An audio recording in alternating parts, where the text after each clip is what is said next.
E aí galera, tudo certo? E aí galera, de boa? Hoje nós queremos falar sobre as igrejas ortodoxas. A gente quer fazer uma série de vídeos aí falando sobre outras religiões. Sim, e não falando mal, criticando as religiões, e sim apresentando como elas foram criadas, como elas surgiram e também suas principais diferenças entre elas e a católica. Exatamente. Muito bem. A igreja ortodoxa a gente tem que entender uma coisa diferente, uma grande diferença primeiro. Uma coisa são igrejas católicas orientais, outra coisa são igrejas ortodoxas. As igrejas católicas orientais, elas estão em plena comunhão com a igreja católica, são tão católicos quanto a gente. A diferença é que eles seguem um rito diferente e tem algumas alterações, né? A igreja ortodoxa, por outro lado, é uma igreja separada. Uma igreja separada, então é uma igreja paralela. O seu chefe não é o Papa, o seu chefe é um patriarca, né? Tem questões diferentes também até da própria teologia em relação à igreja católica. Então uma coisa é uma igreja católica oriental e outra coisa é uma igreja ortodoxa. Exatamente. Antes de explicar as diferenças e tal, a gente tem que entender um pouco do seu contexto histórico. Como aconteceu essa separação. Por volta do século XI, a gente tinha a igreja católica, uma união, né? Era uma única igreja.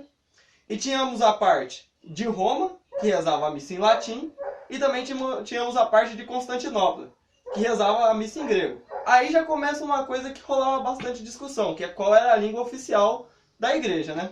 Isso. Outra coisa também, o Carlos Magno, imperador dos francos, vai também dar total apoio ao Papa e o Papa vai apoiar Carlos Magno. Com isso, o Papa vai se distanciar de Constantinopla, né? Então, enquanto o imperador de Constantinopla socorria o Papa caso acontecesse alguma coisa, não vai socorrer mais. Então nós temos uma questão política. Quando o Império Romano foi dividido entre Oriente e Ocidente, e o imperador Constantino mudou a sede do Império para Constantinopla, o bispo de Constantinopla acreditava que lá deveria também ser a sede da igreja. E é claro que o Papa achava que não, que tinha que continuar em Roma. Então essa disputa entre Constantinopla e Roma também já vai ser um fator aí de desentendimento. Sim, e Constantinopla tinha bastante poder em relação à igreja. Até que os próprios concílios todos eram feitos em Constantinopla. Isso, cidades próximas, né? Constantinopla, Niceia, Éfeso, né? Calcedônia. Então, né?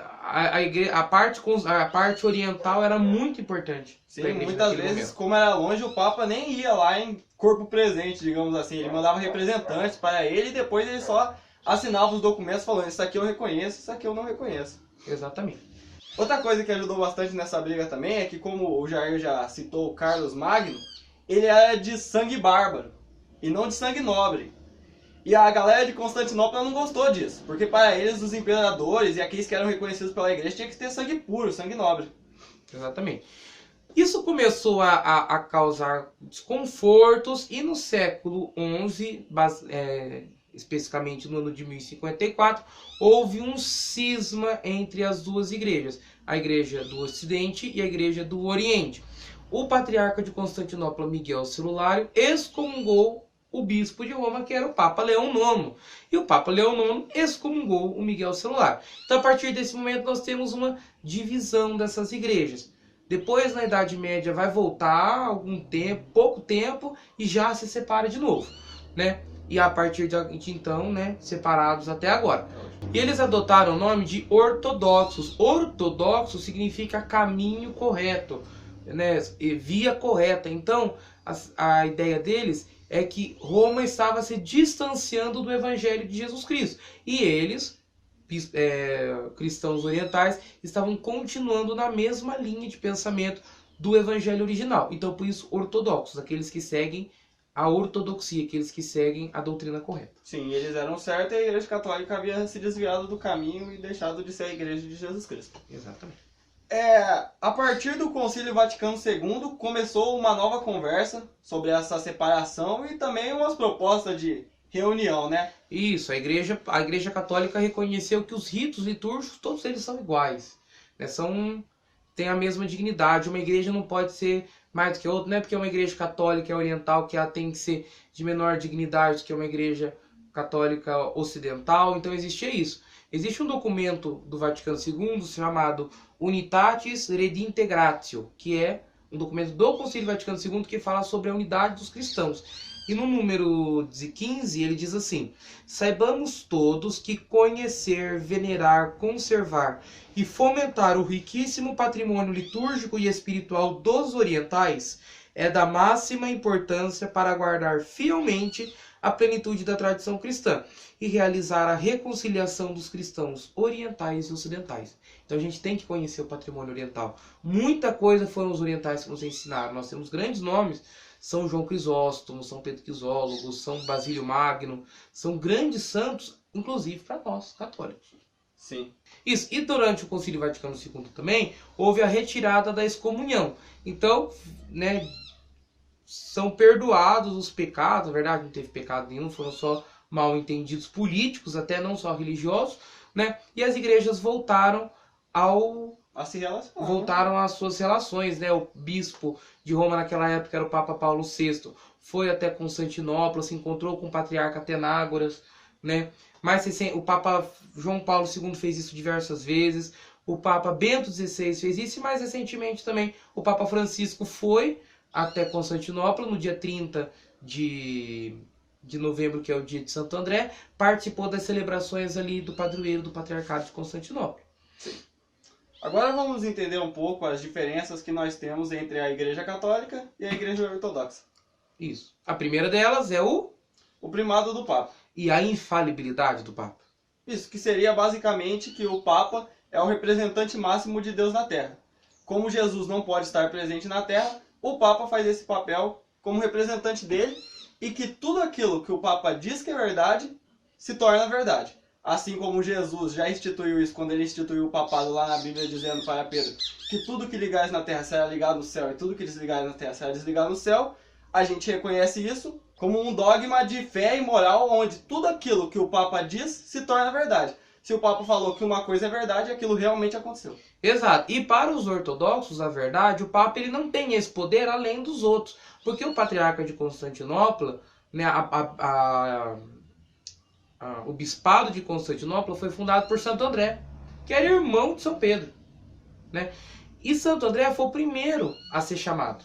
Foi o primeiro. Então, se Pedro tem primado porque Cristo entregou as chaves, André também tem um primado porque ele foi o primeiro a ser chamado como apóstolo, né? Então existe essa dificuldade. Então, né, basicamente, para a gente entender de uma maneira mais simples, é que eles não reconhecem a autoridade do Papa acima dos patriarcas.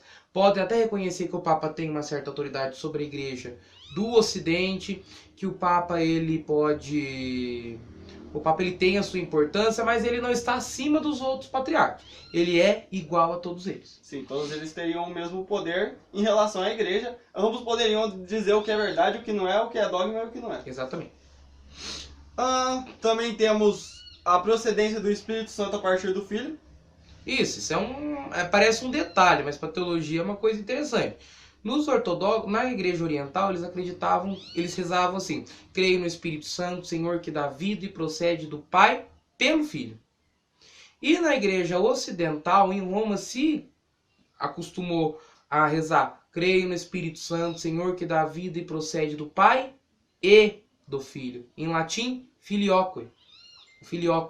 Né? Então isso era um problema ali para porque eles acreditavam que os romanos estavam mudando os artigos do creio, sem ter um debate sobre isso em concílio ou uma reflexão teológica. Estava trocando só por trocar. Então já acusavam os cristãos romanos, católicos romanos, de serem hereges por causa disso.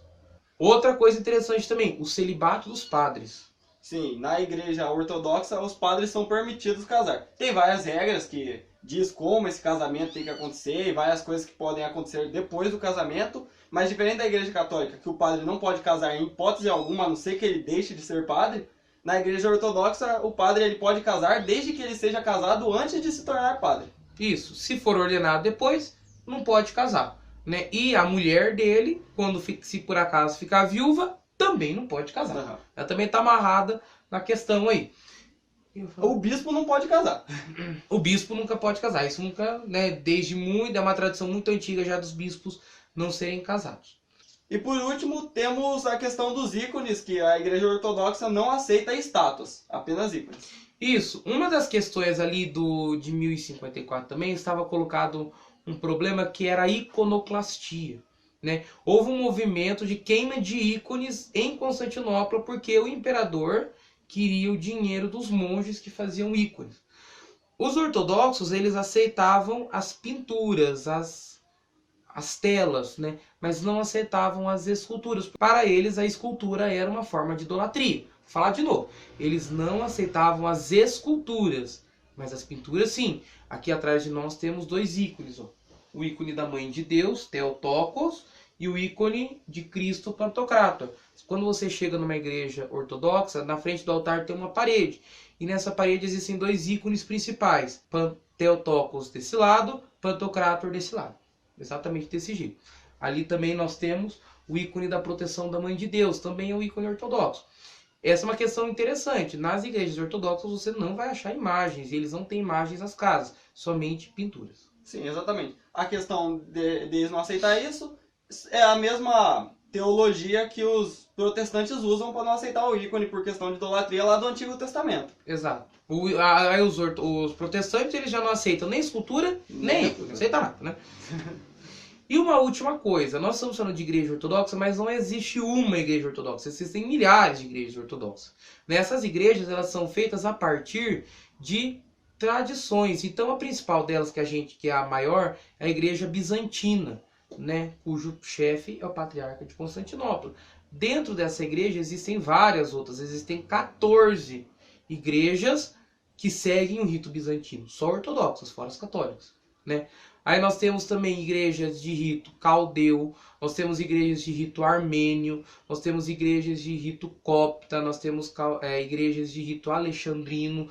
Ou seja, existem mais ou menos umas 20 maneiras de celebrar a missa no mundo, tanto na igreja católica quanto na igreja ortodoxa.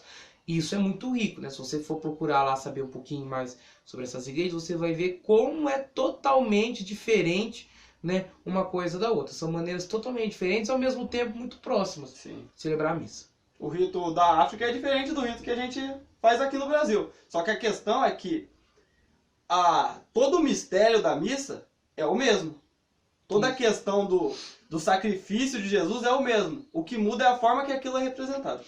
Quero fazer a propaganda de uma página, Orientale Lumen, que está lá no Facebook, e eles postam diversos vídeos sobre as igrejas ortodoxas, sobre as igrejas católicas orientais. Né? Então ali eles têm vídeos, por exemplo, falando sobre trechos da missa, orações muito bonitas. Então, você quer conhecer um pouquinho mais sobre esse patrimônio do Oriente, é só entrar lá e conferir. E pelo vídeo de hoje é isso. Se vocês quiserem conhecer alguma outra religião, deixa aí no comentário que a gente faz um vídeo sobre ela. Isso aí, curtam, compartilhem e até a próxima. Valeu! Tchau!